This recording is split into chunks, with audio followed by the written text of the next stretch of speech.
Buenos días. En la clase de hoy lo que vamos a intentar exponer es algunos elementos que son centrales para comprender el pensamiento de Agustín de Hipona, pensador que desarrolla su vida entre el año 354 y el 430, quiere decir siglo IV, siglo V de la era cristiana. Lo que nos interesa es tomar como punto de partida una pregunta que necesitamos tener en cuenta para de alguna manera pesar lo que Agustín dice y hace. La pregunta es la siguiente: ¿a qué mundo pertenece un hombre? ¿Al mundo que nosotros le adjudicamos o a ese mundo que lleva como marca en su conciencia, como marca en su experiencia cultural, en su formación, en la vida pública, en el derecho, en los hábitos, en las costumbres? Tenemos que decir que si bien geográficamente estamos acostumbrados a señalar que Agustín es un pensador africano, puesto que ha nacido al norte de África, en la historia pertenece al mundo romano, a sus instituciones, a sus leyes, al horizonte cultural y social en el cual su pensamiento se forjó. África del Norte es una provincia romana con muchísimos vínculos con Italia, con Roma. Ya lo vamos a ver a Agustín viajando hacia ahí. Vamos a ver también, o vamos a escuchar en algún momento en las cartas, cómo los habitantes de Roma que están escapándose de la invasión de Alarico en el año 410 le dirigen a Agustín un montón de preguntas sobre por qué ha caído Roma, si es que no había justos en Roma para que se permita esta destrucción. Si nosotros tomamos en cuenta uno de los textos más importantes de San Agustín, Agustín de Hipona, como es la ciudad de Dios construye una larga, profunda, crítica historia de Roma. Lo que quiero señalar es que Agustín como pensador pertenece al mundo romano y se entiende a sí mismo desde el mundo romano. Eso es lo primero. Y por lo tanto, lo que vamos a hacer es tener en cuenta eso fundamentalmente en lo que implica el horizonte cultural en el cual él está formado. Por eso decimos, Agustín pertenece a una provincia romana. Y queremos detenernos muy particularmente, después de hacer un paso por algunos elementos básicos de la geografía en la que él está y del mundo concreto en el que él va a desarrollar su vida, queremos después detenernos en un aspecto inicial. El aspecto inicial es qué significa su formación de retórico, no simplemente como profesión, sino como ideal cultural romano. ¿Y qué concepción de la palabra implica ese ideal cultural romano? En segundo lugar, queremos ver si ese ideal de formación posee algún elemento desestructurante del mismo ideal, de apertura del mismo ideal, por el cual Agustín puede haberse abierto a otras cosas, a otro sentido. Y en tercer lugar, queremos destacar en la clase de hoy la influencia que tiene, no solamente influencia vital, que por supuesto sí la tiene, sino la influencia en el marco de los problemas que él se plantea, el maniqueísmo, grupo al cual él pertenece desde los 19 hasta los 28 años. Después vamos a intentar trabajar en lo posible antes del miércoles que viene con este inmenso problema que atraviesa toda la crítica, todos los estudios agustinianos, que es qué influencia tiene el platonismo y el neoplatonismo en su pensamiento y cómo se vincula esa influencia del platonismo y neoplatonismo con la presencia del cristianismo como marco estructurante. No nos importa simplemente si él es cristiano o no, sino cuál es el horizonte en el cual se realiza su acción, se realiza su pensamiento. Bien, lo primero que vamos a señalar es que Agustín, geográficamente, lingüísticamente, decíamos, pertenece a Roma, ha nacido en Tagaste, uno de los centros fundados por los romanos. Civitas Parva, dicen los textos, quiere decir una pequeña ciudad del norte de África,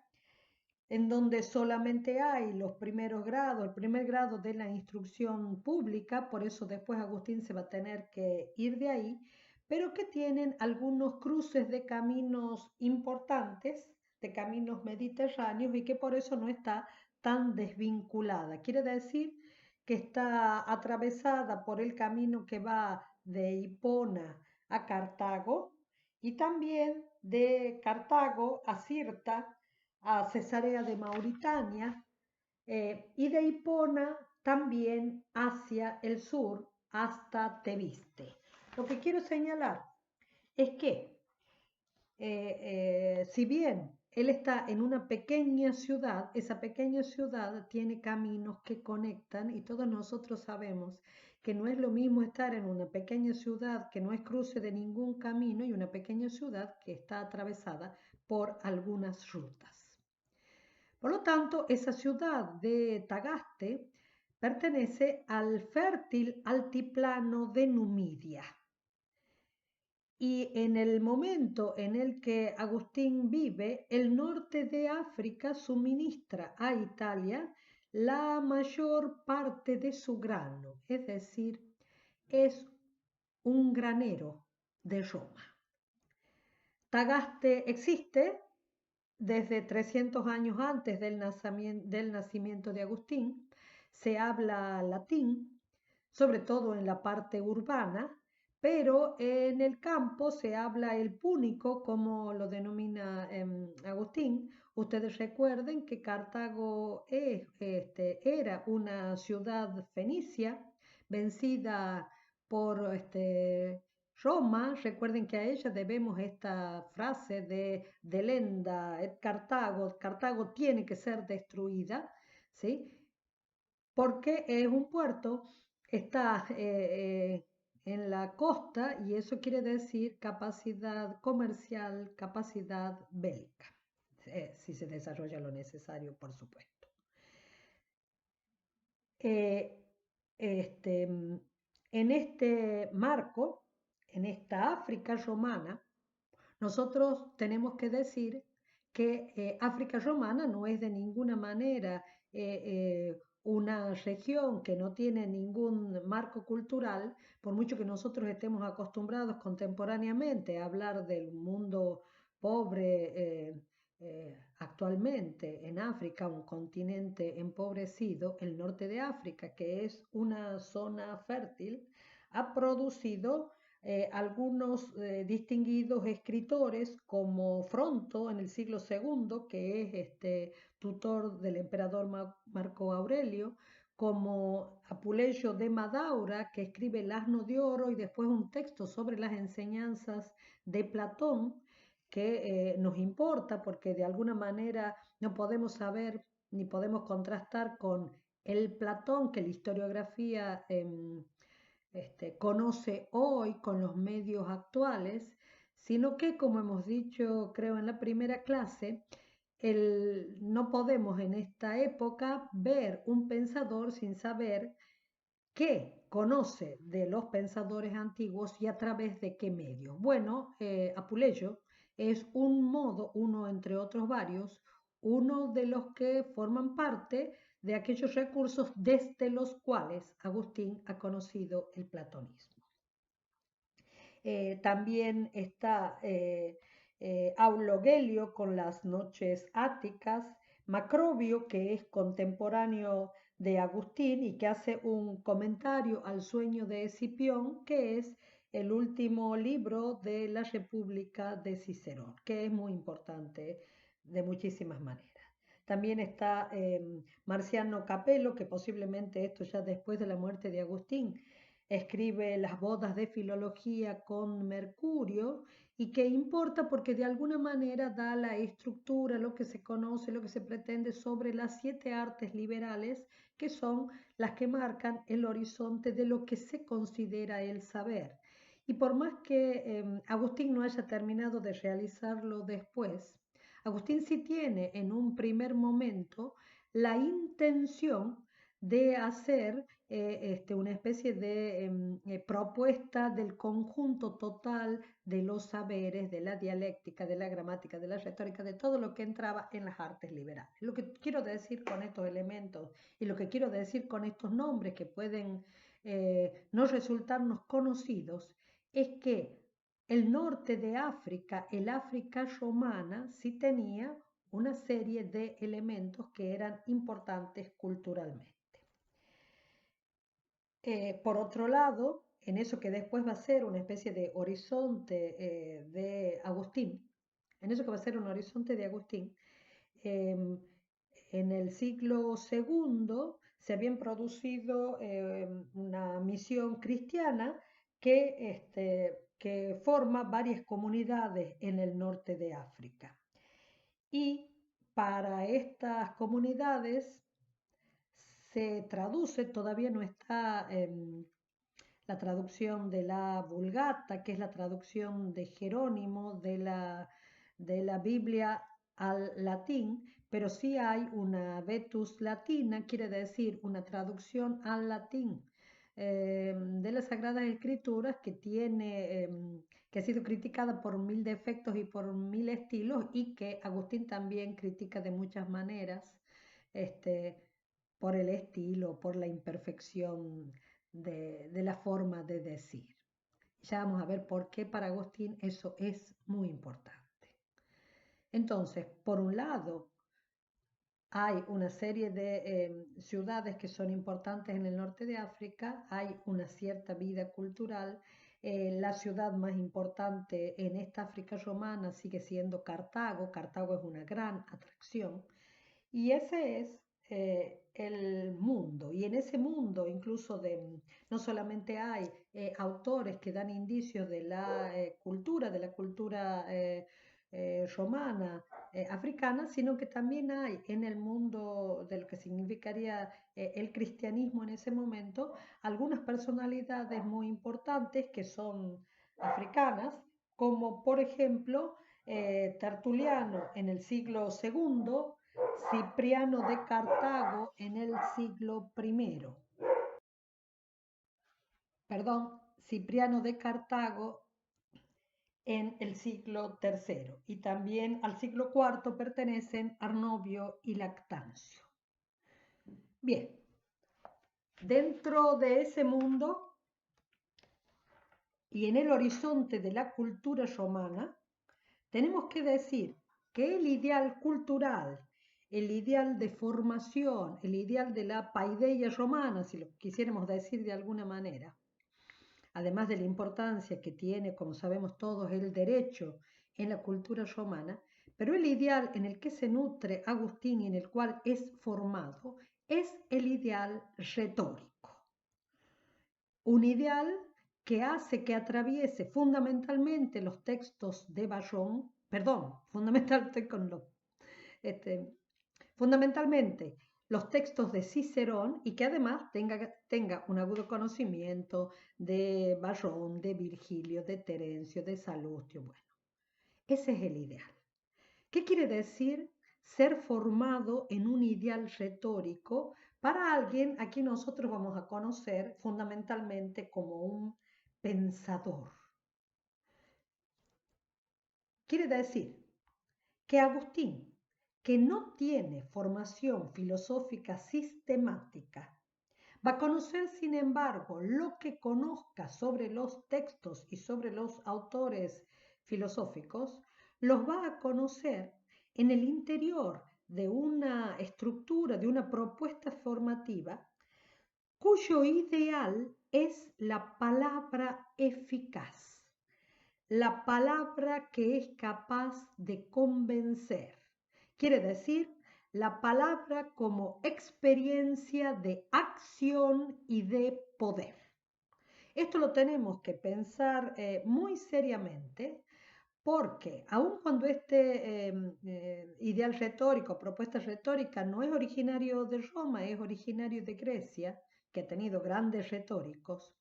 y aun cuando en Roma el ideal retórico de la palabra como acción, como propuesta, como poder,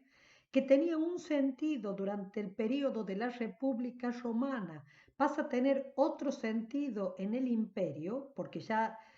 tienen otros sentidos los cuerpos colegiados y aunque se mantengan ya no tienen en sus manos las decisiones de muchísimas cosas. Aun cuando eso pase,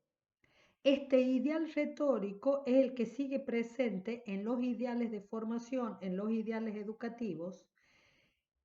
y Agustín se realiza y realiza su acción dentro de ese ideal, se forma en ese ideal.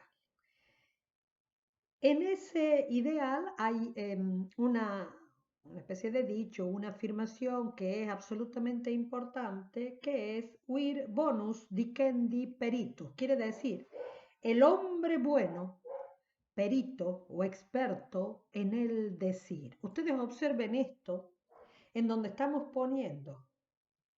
la bondad o la plenitud de algo, de lo humano, si lo queremos decir así, en una experticia en la capacidad de decir. ¿Por qué? En primer lugar, porque la capacidad de decir es lo nítidamente humano, lo netamente humano, lo que nos permite distinguirnos de los otros seres. Por lo tanto, si yo cultivo en mí aquello que es lo propiamente humano, quiere decir que no estoy cultivando solamente una función de mi estructura, sino que lo que estoy cultivando es mi misma humanidad. Por lo tanto, este ideal retórico era un ideal de construcción de la propia humanidad y ese ideal de construcción de la propia humanidad estaba acompañado de una gran capacidad de trato con el lenguaje y de ser experto en poder producir la acción de la palabra. ¿Por qué esto de pensar la palabra como acción? Porque esa forma de pensar la palabra como acción implica considerar la palabra como un hecho público, como un acontecimiento público. Implica también una gran mirada crítica al saber cuando no se hace presente en lo público. En la República de Cicerón, si no es que estoy equivocado porque no tengo el texto aquí en mi casa, en la República de Cicerón, Cicerón cuando se refiere a los epicúreos, que eran, digamos, los apolíticos por excelencia de su momento, los llama los murmurantes. ¿Por qué? Porque con respecto a toda la vida pública, en vez de tratar de intervenir en ella, lo que hacen es murmurar en los rincones, conversan sobre lo que ocurre en la ciudad en los rincones, pero no transforman su palabra en acontecimiento de la ciudad. Por lo tanto, son los murmurantes. Después, entre Agustín y Jerónimo, cuando Jerónimo esté traduciendo la Biblia, va a haber una expresión así parecida, con mucha, en medio de algo que es pelea, controversia, algo así. Bien, fíjense, la palabra como acción implica una palabra que se hace presente en lo público, con todos los límites de este momento, porque la formación de Agustín no es tanto para ser un retórico que participe en las contiendas políticas, sino para ser un maestro de retórica. Pero el currículum que lo forma tiene ese ideal de la palabra que tiene que volverse acontecimiento público. Porque una sabiduría que quede como algo incapaz de hablar, no tiene ninguna capacidad de acción. Entonces, Cicerón es muy crítico con la disociación que puede existir entre una sabiduría que ya no está presente en lo público y una palabra que tiene eficacia, que ha aprendido todas las estrategias para ser eficaz, pero que ya no tiene ninguna sabiduría como contenido. Entonces, esa escisión entre sabiduría y eficacia pública de la palabra es algo que a Cicerón le resulta absolutamente objetable. Bueno, este ideal que está presente en los textos ciceronianos sobre el oratorio, en el orato, en el de oratore, este ideal va formando el ideal del orador instruido, del orador que sabe y que obra por su palabra en lo público. Y eso está largamente presente, decíamos, en los textos de Cicerón, que Agustín, por supuesto, ha estudiado, ha entendido y a los cuales recurre hasta el final de su vida. Bien, es verdad que Agustín inicialmente en una obra que él hace cuando vuelve de Milán al África, es verdad que Agustín inicialmente en una obra que se llama De Magistro sobre el maestro establece una aguda crítica sobre la eficacia de la palabra, y la crítica que Agustín establece es que una palabra cuya eficacia no llegue a ser tal en tanto capacidad de producción del conocimiento, no tiene una eficacia real. Quiere decir, ¿de qué sirve toda la eficacia de las palabras si esa eficacia no alcanza para producir el conocimiento? Y hace toda una crítica a una capacidad de enseñanza que está depositada solamente en que nuestras palabras produzcan el conocimiento. No, dice Agustín, las palabras no producen de ninguna manera el conocimiento, porque si alguien está hablando delante mío, o yo ya sé que es verdad lo que él me está diciendo y no aprendo nada, o ya sé que es falso lo que él me está diciendo y entonces tampoco aprendo nada, o no sé si es verdadero o falso. Entonces, si no sé si es verdadero o falso lo que un maestro me está transmitiendo, lo que me queda es esperar a cuando yo pueda determinar si es verdadero o falso y ahí aprenderé. Por lo tanto, a lo sumo, las palabras pueden tener la capacidad de conducirme, de orientarme en lo que hacia aquello donde yo puedo ser enseñado, pero la palabra en su sonoridad, en todos sus efectos, no produce en mí el conocimiento. Muchos años después, cuando Agustín esté trabajando con una obra que es la obra maestra de Agustín sobre exégesis de las escrituras, de doctrina cristiana, sobre la doctrina cristiana, Agustín va a volver a poner en funcionamiento algo que él ha hecho vitalmente todo ese tiempo, va a volver a poner en funcionamiento teórico la conveniencia de la palabra eficaz, de la palabra que persuade, de la palabra que deleita. Quiere decir, ese ideal retórico de que la palabra conmueve, de que la palabra mueve, la palabra conmociona, la palabra produce deleite. De manera que eso es lo que hace que consintamos a ella. Entonces, Agustín vuelve a poner en funcionamiento, digamos, teórico, vuelve a hablar largamente sobre eso,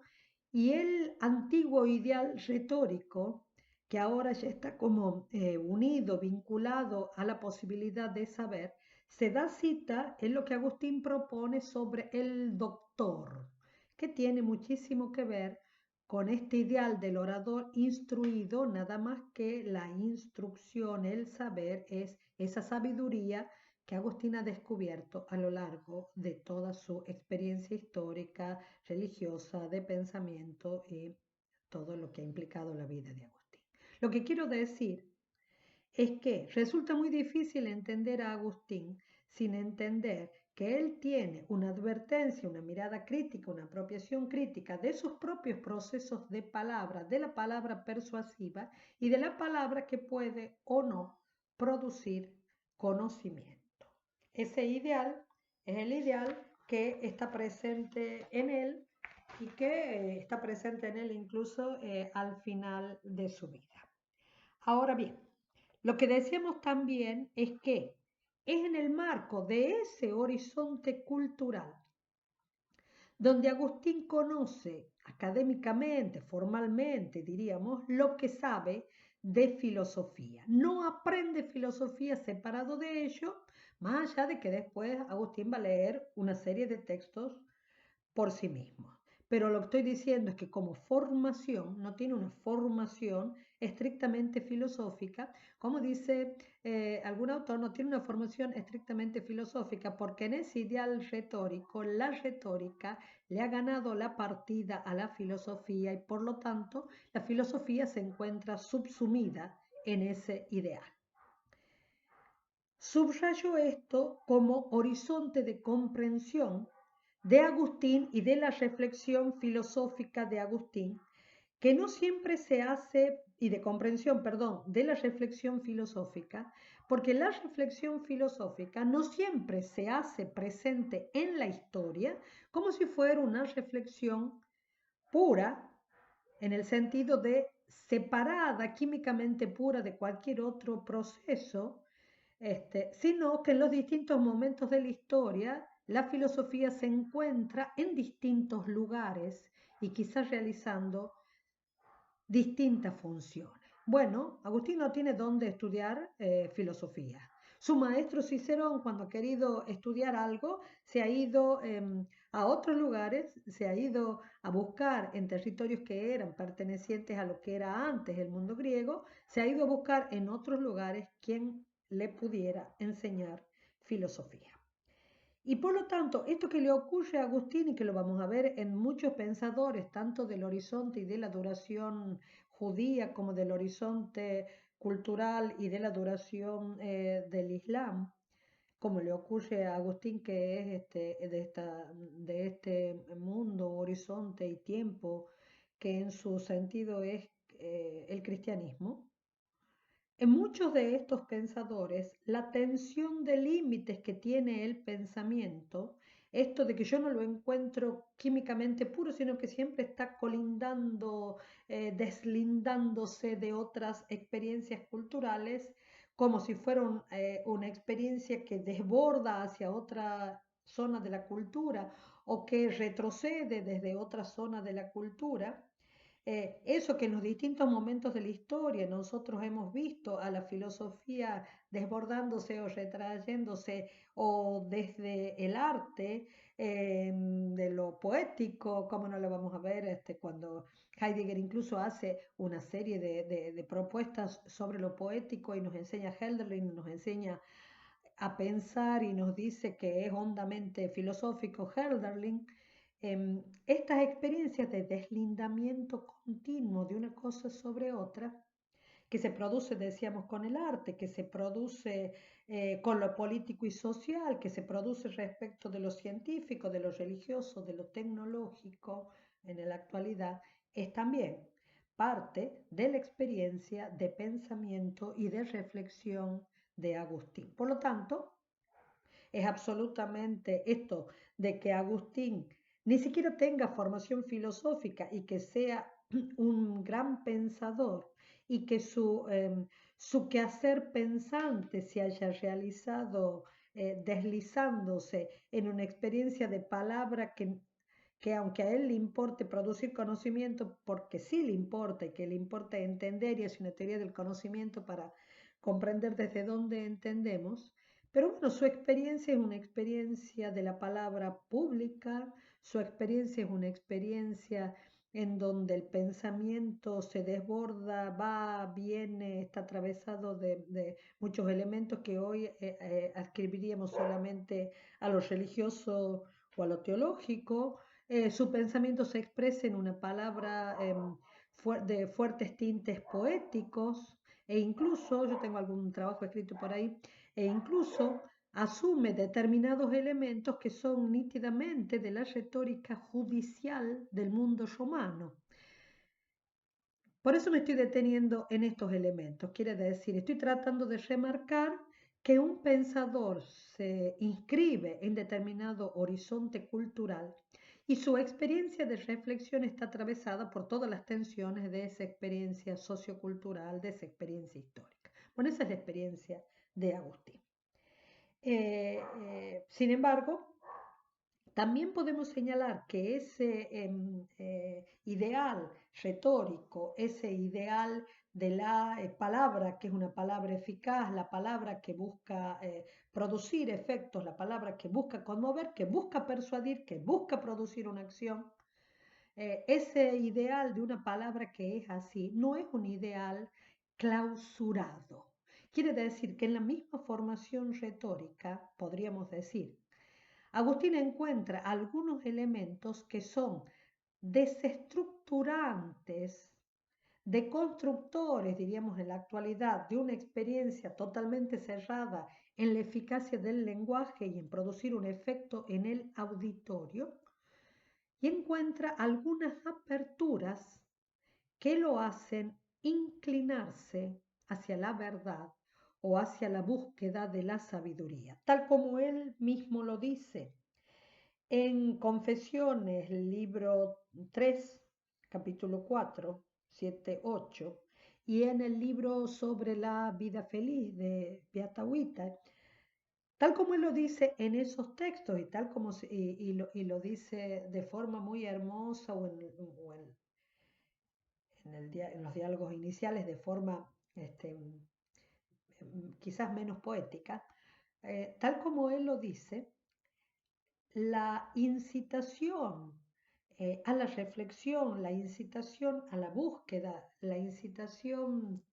la exhortación a la verdad, la exhortación al saber más allá de las palabras.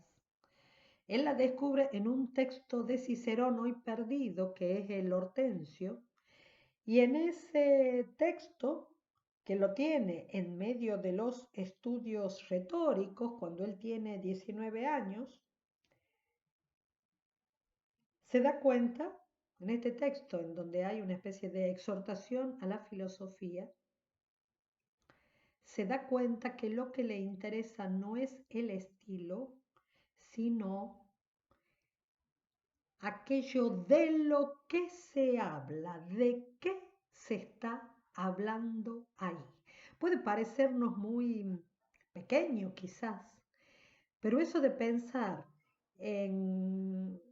tener una especie de umbral de paso, ya no hacia el estilo, hacia la perfección de la palabra, hacia haber utilizado bien el término, el sustantivo, la conjunción de las, de las palabras en su extensión, de la métrica romana, que era una métrica bien estricta. Eso de haber pasado el umbral hacia lo que se habla. Para Agustín es como haber descubierto que las palabras no tienen solamente una presencia eficaz en los seres, no buscan solamente eso, sino que hablan de. Nos puede parecer una cosa muy ridícula, pero ustedes piensen en lo que quiere decir una formación que busca la exquisitez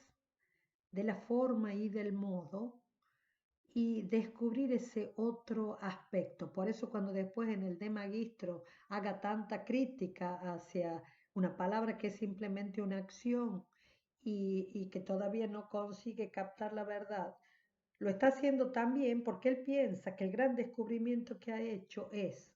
entender que no solamente hay una forma activa, sino que también hay un qué en lo dicho, de qué estamos hablando. y qué perseguimos cuando hablamos, qué es lo que buscamos. Porque lo que él siente en ese texto del Hortensio, y esto nos importa para la filosofía, es que es exhortado por el texto a buscar la verdad, exhortado a algo que es la sabiduría. Y que ese amor a la sabiduría, dice él en el texto de las Confesiones, ese amor a la sabiduría es lo que el mundo griego ha llamado filosofía.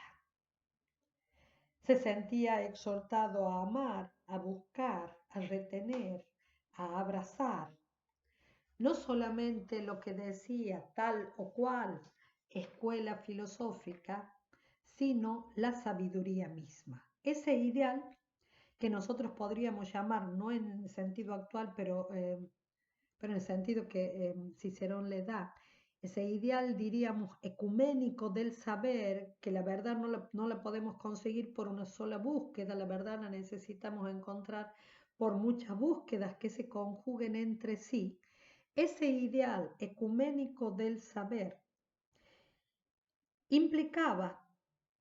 una profunda afirmación de la búsqueda de la felicidad, tal como es afirmada en una obra también temprana de Agustín, esta obra que decíamos que es sobre la vida feliz. Es afirmada ahí y citada después en un texto ya de la madurez de Agustín, que es De Trinitate, sobre la Trinidad, 13, 4, 6. Quiere decir que lo que nosotros conocemos sobre esta obra ciceroniana, de la que no disponemos históricamente porque se ha perdido, no tenemos ningún texto, sin embargo, es algo que se vuelve tema de los escritos de Agustín, tanto en su obra sobre la vida feliz, 4, 26, y en la obra sobre la Trinidad. Y por supuesto en el libro de Confesiones, donde él dice que ahí lo ha descubierto. Cicerón sostenía, y este también es un argumento que es muy importante para Agustín, incluso para los desarrollos más profundos que él hace muchísimo tiempo después. Cicerón sostenía, y Agustín también, que los hombres, incluso los escépticos, quieren ser felices. Eso lo va a desarrollar de una forma absolutamente hermosa en el texto también de Confesiones, cuando él diga que todos los hombres quieren ser felices. Y toda la crítica posterior que la filosofía ha hecho a la presencia de la búsqueda de la felicidad, del eudemonismo en la propuesta moral, no tiene eco en Agustín, porque para Agustín los hombres podrán diferir en qué entenderán por felicidad, diferir en los modos de buscar, pero los hombres quieren la felicidad. Y lo que dice Cicerón sobre esto, y que tiene muchísimo impacto en Agustín, impacto que se va a ir dando con el tiempo, es que la condición esencial para esa felicidad es la moralidad, porque no solamente es toda una dificultad no lograr lo que uno desea y la infelicidad que proviene de no lograr lo que uno desea, sino que desear lo inconveniente también nos hace profundamente infelices. Por eso Agustín va a trabajar, va a recibir esto de ahí, pero además después lo va a trabajar con otras claves de esto de que nuestro deseo, si, si se desordena en nosotros, trae al hombre una malicia que es superior a los vaivenes que tiene la fortuna. Y por lo tanto, este ideal ciceroniano que lo acerca a él, le abre ese mundo aparentemente cerrado del ideal de la palabra eficaz. Ese ideal ciceroniano del hombre sabio implicaba también obrar conforme a la razón, obrar conforme al deseo de saber, obtener una voluntad recta, ejercitar las virtudes cardinales hasta cuando logremos conocer, logremos contemplar. Todo eso es lo que Agustín recibe y nosotros encontramos ese ideal explicando en los distintos textos en donde Agustín hace memoria de que eso es lo que ha recibido de Cicerón, que ese es el ideal del sabio. Ustedes recuerden también que Cicerón tiene incluso toda una serie de discusiones sobre la inmortalidad del alma en una obra que se llama Cuestiones Tusculanas, y que tiene muchísimo que ver con la muerte de una hija de Cicerón, ¿no? Es decir, que el tema de si el alma es inmortal o no está presente en esa obra de Agustín, que es muy importante también para pensar muchos elementos sobre el tema de la memoria, como antecedente de muchas cosas que están en Agustín. Agustín dice en las confesiones que, como él tiene una formación o un anuncio cristiano por parte de su madre, Mónica, que, bueno, muchos sabemos de oídas, digo, no de oídas en el mal sentido, lo hemos escuchado posiblemente. Agustín dice que, sin embargo, lo que a él es como si lo detenía en este gran incendio que le producía esta atracción de buscar la sabiduría, buscar la verdad, es que no estaba el nombre de Cristo y que entonces busca en las escrituras, pero Agustín, que tiene una sensibilidad exquisita al lenguaje, no encuentra en la Oetus Latina, en esta traducción antigua, por eso es la traducción antigua, vieja, antigua, en esta traducción antigua, previo a la Vulgata latina, no encuentra ningún estilo cuidado y Agustín no puede hacer una experiencia de verdad que no sea a la vez experiencia de lenguaje. Es Agustín. Agustín está formado en el lenguaje. El estilo le resulta indigno de la dignidad de Tulio, dice en el texto de Confesiones, quiere decir de la dignidad que él ha aprendido en los textos de Tulio, Marco Tulio Cicerón. Le resulta indigno y además encuentra un montón de contradicciones y él le parece que esa búsqueda de la verdad con todas esas contradicciones no tienen para él ninguna forma, no puede quedarse ahí. Entonces, ustedes observen cómo ese itinerario hacia la reflexión filosófica que empieza abriéndose desde una profunda experiencia del lenguaje, se transforma en una experiencia abierta hacia la búsqueda de la sabiduría, la búsqueda de la verdad. No quiere buscarla y no sabe bien cómo, no la encuentra ahí. Y Agustín afirma, y hay una vasta producción de Agustín que da testimonio nítido de eso. Agustín se abre a una experiencia de un grupo, los maniqueos, un gnosticismo. Cuando decimos que es un gnosticismo, quiere decir una experiencia en donde la propuesta de salvación del hombre, de lograr cumplirse, de lograr salirse de todo aquello que al hombre amenaza, se realiza por el conocimiento. Quiere decir que cuando nosotros decimos que esta experiencia es un gnosticismo, estamos afirmando que hay una propuesta de conocimiento, que hay una propuesta de una cierta racionalidad. Y Agustín, que no quiere de ninguna manera caer en contradicciones, de ninguna manera caer en supersticiones, de ninguna manera violentar su propia capacidad crítica, adhiere a esta propuesta maniquea que proviene de Persia, a esta propuesta maniquea y permanece en ella desde los 19 hasta los 28 años.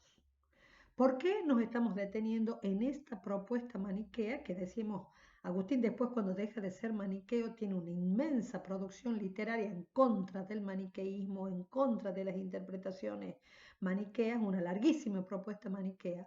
¿Por qué es tan importante esta propuesta? Primero, no es nítidamente claro ninguna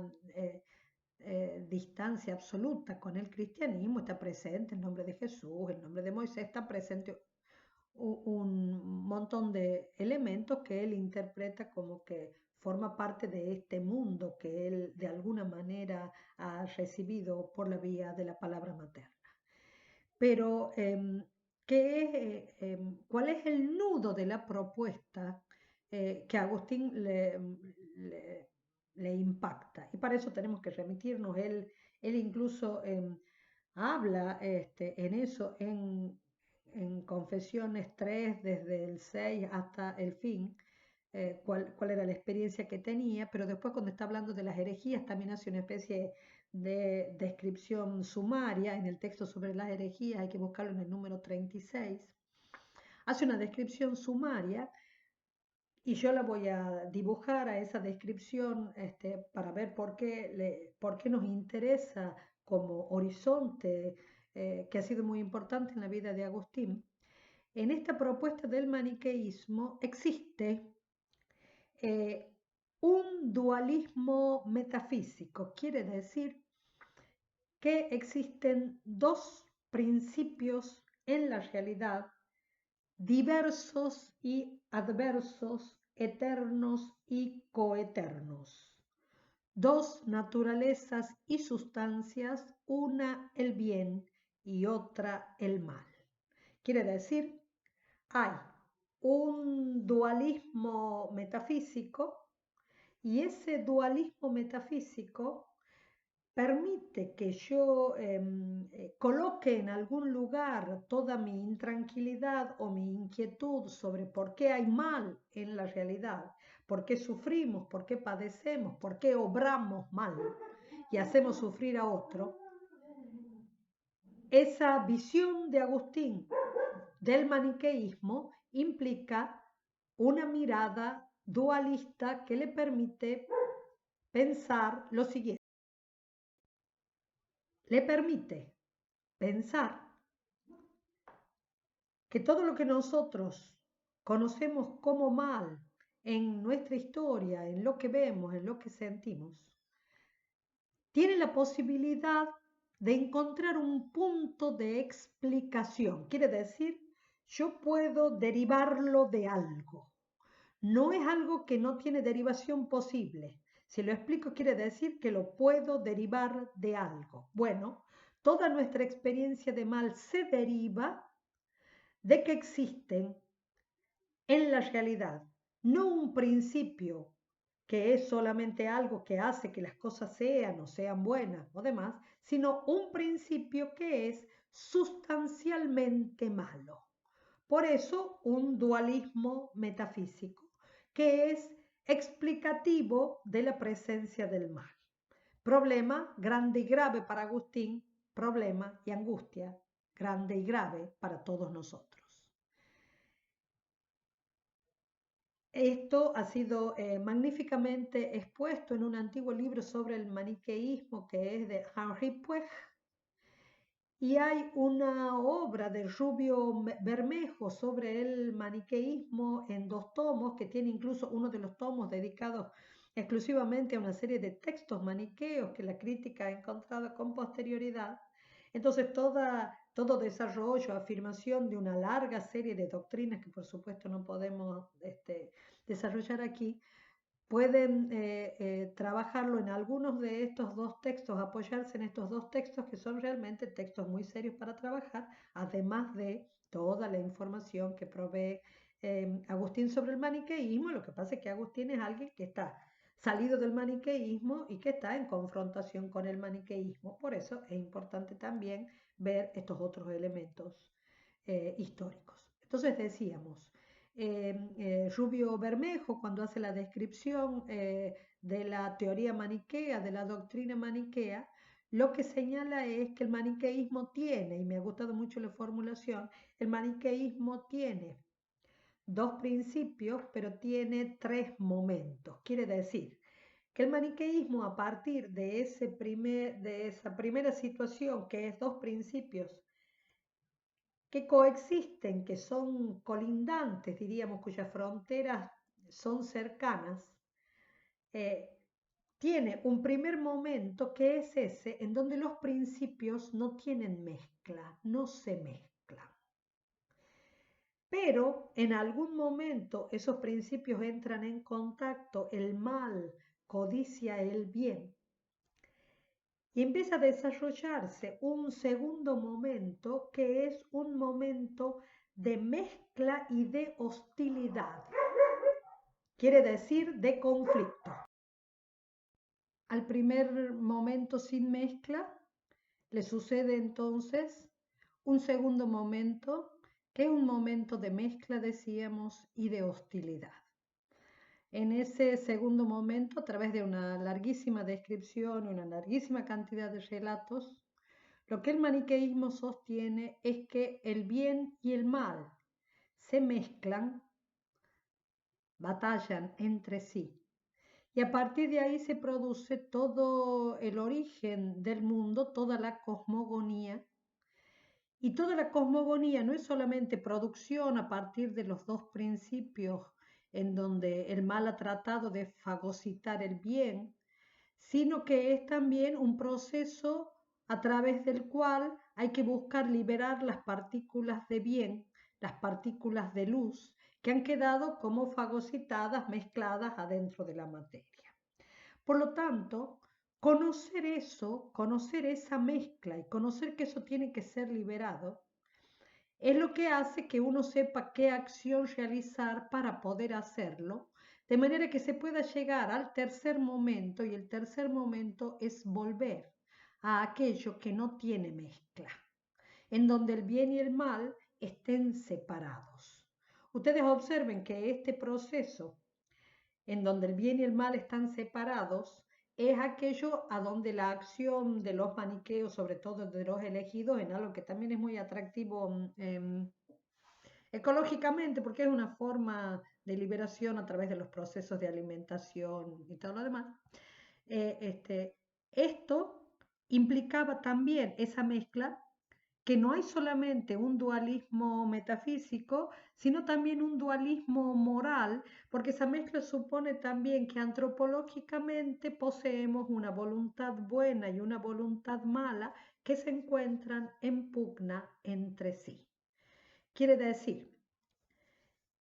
que no solamente tenemos una explicación del mal en el universo, sino también una explicación del mal en nosotros mismos, que hace que en última instancia nuestra acción moral sea algo que resulte más parecido a ser esta especie de escenario del combate del bien y del mal, y no alguien capaz de libertad. Bueno,